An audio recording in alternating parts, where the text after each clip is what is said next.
Moibi. Iya. Kayak apa yang tadi dibilang, top of mind malam angker buat kita tuh pasti malam Jumat Kliwon kan. Iya sih. Kenapa emang, Nat? Nah tapi ternyata ada malam yang lebih ngeri dari itu, yang mungkin belum banyak orang yang tahu. Itu tuh malam Selasa Kliwon. Di beberapa daerah tertentu, banyak yang percaya kalau orang yang meninggal di malam Selasa Kliwon itu tuh punya keistimewaan tertentu. Karena kebetulan di malam Selasa Kliwon itu emang setan tuh bisa dibilang lagi aktif-aktifnya berkeliaran. Makanya orang-orang ini tuh dianggap cukup sakral.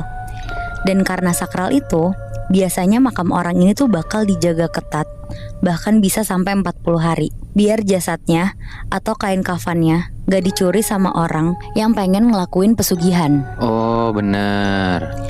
Cerita ini kita sebut aja dari Yoyo, yang kebetulan satu hari tuh harus balik ke kampungnya dari Jakarta karena kakeknya meninggal. Lebih tepatnya dia pulang karena disuruh ngebantu ngejaga makam si kakeknya ini sampai 40 hari. Sebenarnya keluarga besar Yoyo tuh udah pada pulang kampung, lumayan banyak lah. Dan karena banyak itu, makanya jadwal ngejagain makamnya tuh kayak digilir gitu jadwalnya. Masing-masing keluarga dapat jatah 2-3 malam aja. Nah karena Yoyo tuh gak bisa ngambil cuti panjang, makanya dia ngajuin diri buat ngejaga makam di 2-3 malam pertama, sendirian ya. Yoyo nih awalnya gak takut, karena dia kan selama di Jakarta ngeliat pemakaman tuh emang biasa aja kan, gak seserem itu. Bahkan sampai malam pun biasanya di Jakarta makam-makam tuh masih rame.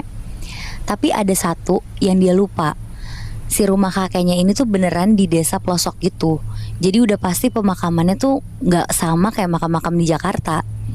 Pokoknya Yoyok ini cuma dititipin pesan sama Pak D-nya buat jangan lupa bilang permisi, baca doa, terus duduk bener-bener di samping makam sambil ngegelar tikar. Serem ya? Iya.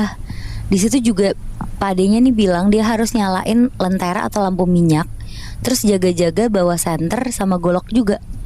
Siapa tahu ada sosok orang yang mencurigakan. Dan katanya pokoknya di hari yang sama kayak mbahnya, ada satu orang juga yang meninggal.